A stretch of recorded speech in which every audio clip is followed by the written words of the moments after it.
सकाळी सगळी आवरावर करून आम्ही साधारण 6:30च्या सुमारास पंढरपूरला जायला निघालो. आम्ही सगळे बसने प्रवास करत होतो. तर इथे ना ही एक मावशी आणि ही एक मावशी, ह्या 2 माझ्या मावश्या आहेत आणि बाकीच्या ज्या आहेत तर त्या आहेत माझ्या मामी. तर आमच्या आई ना लास्ट सीटवरती बसल्या होत्या, कारण ती सीट एकदम कम्फर्टेबल होती की जिथं माझ्या दोन्ही मुली अगदी आरामात झोपू शकतील. त्यामुळे आई लास्ट सीटला बसल्या होत्या त्या दोघींना घेऊन. तर सुरुवातीला ना आम्ही रेवणसिद्धला गेलो. तिथे पोहोचलो तर सकाळची आरती सुरू झाली होती. खरंच आम्ही अगदी योग्य वेळेत पोहोचलो. रेवणसिद्धचं मंदिर खूप प्रसिद्ध आहे. प्रत्येक अमावस्येला इथं प्रचंड गर्दी असते आणि हे जागृत देवस्थान मानले जातं आमच्या इकडचं. आम्ही गावाकडे आलो की एकदा तरी रेवणसिद्धचं दर्शन घेऊनच जातो. तिथून पुढे मग आम्ही पंढरपूरच्या दिशेने निघालो. रस्त्यात जागोजागी पायी दिंड्या चाललेल्या दिसत होत्या. त्या सगळ्यांसाठी ठिकठिकाणी नाश्त्याची व्यवस्था केली होती. आम्हालाही उपमा आणि खिचडीचा प्रसाद मिळाला.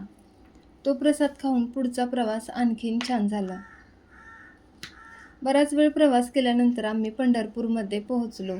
तिथं खूपच गर्दी होती. सर्वात आधी आम्ही चंद्रभागेच्या घाटावर गेलो. तिथे हात, पाय आणि तोंड धुवून मंदिराकडे निघालो. गर्दी खूप असल्यामुळे आम्हाला मुखदर्शन झालं, पण त्या एका दर्शनानेही मन इतकं भरून आलं की शब्दच सुचत नव्हते. आयुष्यात पहिल्यांदाच मी पंढरपूरला आले होते आणि पहिल्यांदाच मी विठ्ठल रुक्मिणीचं दर्शन घेतलं. हा क्षण माझ्यासाठी आयुष्यभर जपून ठेवावा असा होता. आजपर्यंत दिंडी सोहळा, वारकरी आणि पंढरपूरची वारी याबद्दल खूप ऐकलं होतं, पण स्वतः अनुभव घेतल्यावर त्याचा खरा अर्थ समजला. काही क्षण असे असतात की ते कॅमेऱ्यात कैद करता येत नाहीत, ते फक्त मनात साठवून ठेवावे लागतात. हा संपूर्ण अनुभव माझ्यासाठीही तसाच आहे.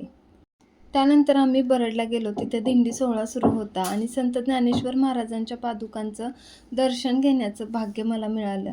आम्ही रांगेत उभे राहिलो आणि तेव्हापासून पाऊस सुरू झाला. आम्ही सगळेच भिजलो होतो, पण त्या पावसाचंही काही वाटलं नाही, कारण मन फक्त दर्शनात रमलं होतं.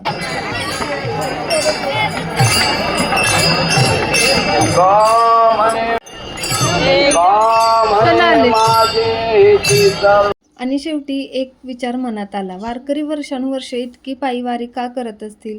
एवढा त्रास, एवढा प्रवास, तरीही त्यांच्या चेहऱ्यावर इतका आनंद का असतो? कदाचित त्याचं उत्तर एकच असेल, विठ्ठल रुक्मिणीच्या दर्शनाची ओढ.